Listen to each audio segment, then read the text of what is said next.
Hello everyone, welcome back to K Guru channel bye निर्मल गुप्ता। प्यारे बच्चों, आज हम शिक्षा निदेशालय द्वारा आई हुई कक्षा 6 की कार्यपत्रक नंबर 10 सॉल्व करेंगे।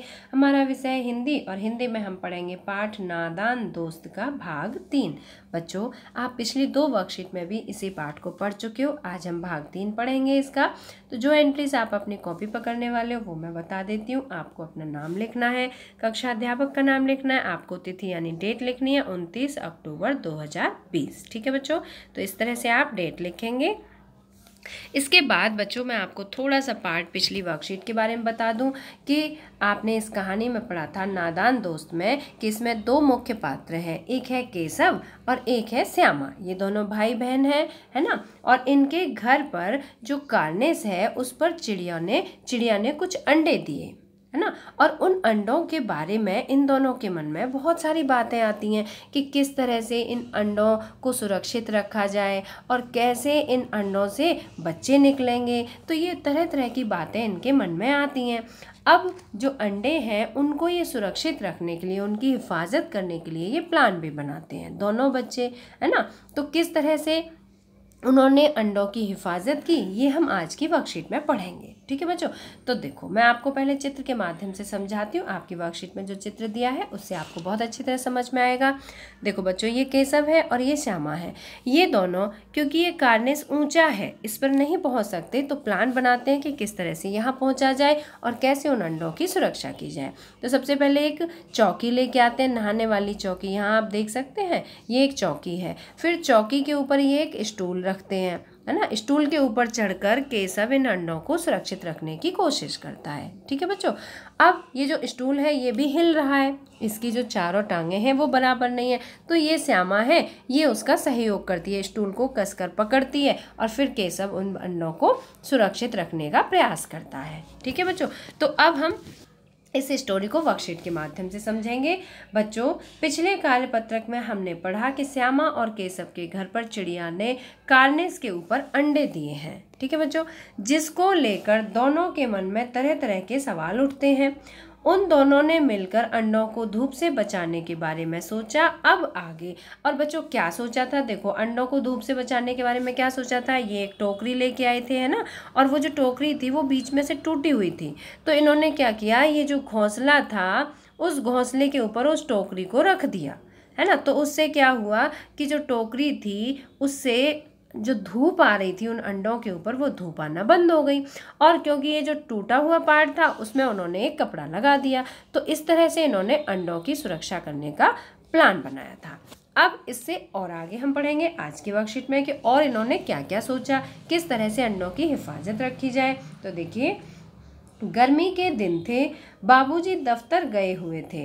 अम्मा दोनों बच्चों को कमरे में सुलाकर खुद सो गई थी, लेकिन बच्चों की आंखों में आज नींद कहाँ। अब बच्चे कौन है, केशव और श्यामा, है ना। ये दोनों, इनकी जो अम्मा थी वो इन दोनों को सुलाने के लिए कमरे में लेटी, है ना। वो खुद तो सो गई लेकिन ये दोनों नहीं सोए। ये दोनों क्यों नहीं सोए बेटा, हम पढ़ेंगे आगे। अम्मा जी को बहलाने के लिए दोनों दम रोके आंखें बंद किए मौके का इंतजार कर रहे थे। और ये दोनों प्लान बना रहे थे कि जैसे ही अम्मा जी सो जाएंगी उसके बाद हम दोनों कमरे से निकलेंगे और उन अंडों की हिफाजत करेंगे, उनको देखेंगे। ज्यों ही मालूम हुआ कि अम्मा जी अच्छी तरह से सो गई हैं, दोनों चुपके से उठे और बहुत धीरे से दरवाजे की सिटकनी खोलकर बाहर निकल आए।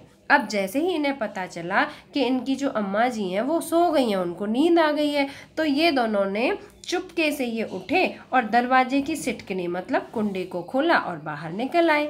अंडों की हिफाजत की तैयारियां होने लगी। अब ये दोनों अंडों की हिफाजत का मतलब होता है उनकी सुरक्षा करना, कैसे उन्हें सुरक्षित रखा जाए। तो ये दोनों अंडों की हिफाजत की तैयारियां करने लगे। केशव कमरे से एक स्टूल लाया। बच्चों यहाँ आप देख सकते हैं ये एक स्टूल है ना। केशव कमरे से एक स्टूल लाया, लेकिन जब उससे काम न चला तो नहाने की चौकी लाकर स्टूल के नीचे रख दी। फिर ये इस पर खड़ा होने के बाद केशव कार्निस तक नहीं पहुँच पा रहा था, तो इसने एक और योजना बनाई। फिर ये नहाने की चौकी ले आए, उस चौकी के ऊपर इन्होंने स्टूल को रखा और डरते डरते स्टूल पर चढ़ गया। यहाँ आप देख सकते हैं केशव जो है स्टूल पर चढ़ा हुआ है ना। श्यामा दोनों हाथों से स्टूल पकड़े हुए थी। श्यामा ने पकड़ा हुआ है स्टूल को। स्टूल चारों टांगें बराबर ना होने के कारण जिस तरफ ज़्यादा दबाव पाता था जरा सा हिल जाता था। अब ये जो स्टूल था इसकी चारों टांगें बराबर नहीं थी, तो वो जो स्टूल था थोड़ा थोड़ा हिल जाता था। तो ये जो श्यामा थी उस स्टूल को इसीलिए कसकर पकड़े हुए थी। उस वक्त केशव को कितनी तकलीफ उठानी पड़ती थी। बच्चों ऐसा आप महसूस कर सकते हैं कि जो स्टूल है वो उसका चारों टांगें बराबर नहीं हैं और जब वो उस पर चढ़ा तो जब वो हिल जाता होगा तो केशव को कितनी परेशानी महसूस होती होगी। उसे लगता होगा कि कहीं मैं गिर न जाऊं। यह उसी का दिल जानता था। दोनों हाथों से कार्निस पकड़ लेता और श्यामा को दबी आवाज में डांटता, अच्छी तरह पकड़ वरना उतरकर बहुत मारूंगा। ये भाई था ना, तो इस बहन को बोलता कि स्टूल को अच्छी तरह से पकड़ ले, नहीं तो मैं उतरकर बहुत मारूंगा। अगर बेचारी श्यामा का दिल तो ऊपर कार्निस पर था, मगर ये जो श्यामा थी ये इसकी बातों का बुरा नहीं मानती थी। क्यों नहीं मानती थी? क्योंकि इसका ध्यान तो कार्निस पर रखे अंडों पर था। सॉरी। बार बार उसका ध्यान उधर चला जाता और हाथ ढीले पड़ जाते थे। ये इसे पकड़ने का प्रयास तो करती थी, लेकिन क्या था कि इसका ध्यान बार बार अंडों पर चला जाता था और हाथ ढीले पड़ जाते थे, तो फिर केशव इसको डांट देता था। ठीक है बच्चों, अब देखो इस वर्कशीट में आए कुछ शब्दों को पढ़ते हैं, शब्दों के अर्थ समझते हैं। शब्दार्थ तो देखिए, पहला शब्द है इसमें इंतजार। इंतजार का मतलब होता है प्रतीक्षा। हिफाजत, हिफाजत का मतलब है सुरक्षा। तकलीफ, तकलीफ का मतलब है परेशानी। सिटकनी, सिटकनी मतलब कुंडी। और जो कुंडी होती है ये होता है बच्चों दरवाजा बंद करने के लिए लोहे या पीतल का उपकरण होता है ना। आप सभी जानते हैं सभी दरवाजों में कुंडी होती है। अब बच्चों जो वर्कशीट में आए हुए प्रश्न हैं हम उन्हें पढ़ते हैं और उनके उत्तर समझते हैं। तो देखिए पहला प्रश्न है, माँ के सोते ही केशव और श्यामा दोपहर में बाहर क्यों निकल आई? तो मैं आपको सभी प्रश्नों के लिखित रूप में अर्थ दिखाती हूँ। बच्चों कुल मिला के 5 प्रश्न इस वर्कशीट में दिए गए हैं। पहला प्रश्न है, माँ के सोते ही केशव और श्यामा बाहर क्यों निकल आए? तो इसका सही आंसर है क्योंकि वही समय ऐसा था जब वे बाहर आकर चुपचाप चिड़िया के बच्चे को देख सकते थे।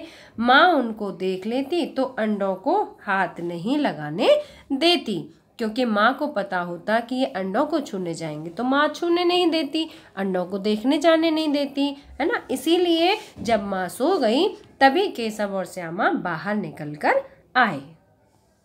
प्रश्न नंबर 2 है बच्चों, केशव और श्यामा ने अंडों की हिफाजत की तैयारियां कैसे की? कैसे उन्होंने उन अंडों की हिफाजत की तैयारी की? तो देखिए केशव ने स्टूल के ऊपर चौकी रखकर उस पर चढ़कर अंडों को देखा, है ना। उसने क्या किया था बच्चों, यहाँ पर आप एक काम करेंगे, ऊपर की जगह यहाँ पर नीचे रखेंगे, ठीक है, स्टूल के नीचे। ठीक है, स्टूल के नीचे एक चौकी रखी थी और उस पर चढ़कर अंडों को देखा था। किस पर? यहाँ पर आप उसकी जगह स्टूल कर लेंगे, ठीक है, स्टूल।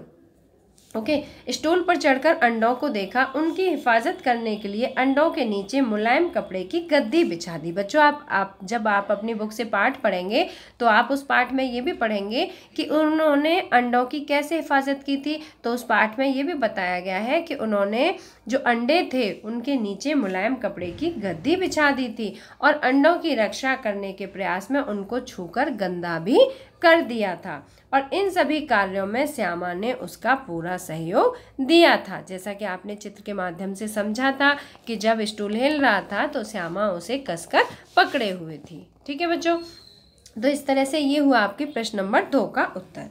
अब है प्रश्न नंबर 3, क्या आपने भी घर वालों से छुपकर कुछ काम किया है? ऐसे किसी अनुभव को लिखिए। क्या आपने कभी कोई ऐसा कार्य किया है? तो मैंने इसका आंसर लिखा है हाँ, मैंने भी घर वालों से छुपकर एक बिल्ली के बच्चे को कुछ दिन तक अपनी अटारी में रखा था। एक छोटा सा बिल्ली का बच्चा था तो मैंने उसे अपनी अटारी में रखा था। वह बहुत छोटा और बहुत प्यारा बच्चा था।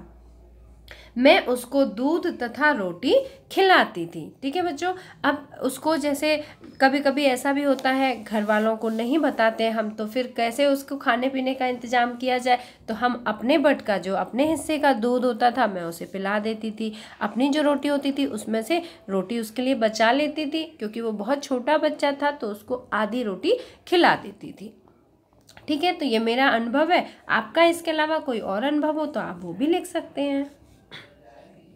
प्रश्न नंबर 4 है बच्चों, जब आपने घर वालों से छुपकर कुछ काम किया तो बताओ कि ऐसे में तुम्हारे मन में क्या क्या सवाल उठे।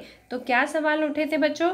देखिए, मेरे मन में बहुत सवाल उठे, जैसे कहीं बिल्ली के बच्चे को कोई देख ना ले, है ना, कहीं ऐसा ना हो बिल्ली ही आकर देख ले, तो बिल्ली देखेगी तो क्या करेगी, बिल्ली जो है, तो आपने देखा है किसी जानवर के बच्चे को छू लो, है ना, तो वो अटैक कर देते हैं, तो ऐसा भी डर था। और ये भी था कि कहीं कोई घर में से ही ना देख ले, मम्मी या पापा, भाई या बहन, किसी को पता ना चल जाए, है ना, और मम्मी पिटाई ना कर दे, ये भी सवाल था मन में, कहीं ऐसा हो कि माँ को पता चल जाए और मम्मी पिटाई कर दे, और उसको क्या क्या खिलाया जाए आदि। ठीक है, इस तरह से बहुत सारे सवाल मन में थे।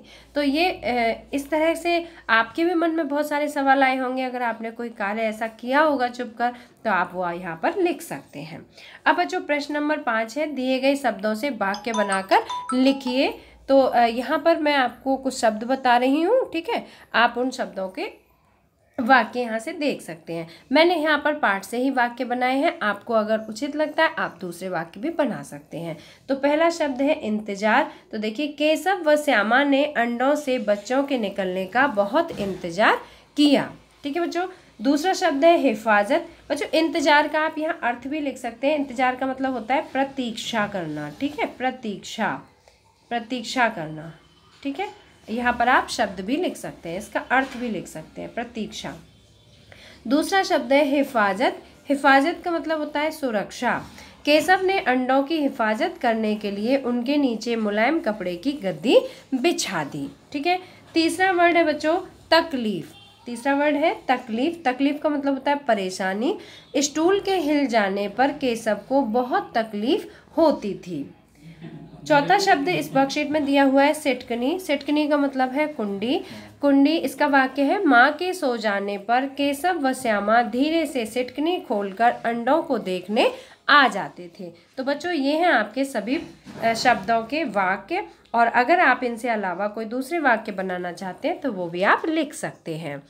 बच्चों, अगर आपको वीडियो पसंद आया हो, आपको वर्कशीट समझ आ गई हो, तो आप लाइक ज़रूर करना, अपने फ्रेंड्स के साथ शेयर करना, और अगर आपने अभी तक हमारे चैनल को सब्सक्राइब नहीं किया तो आज सब्सक्राइब जरूर करना।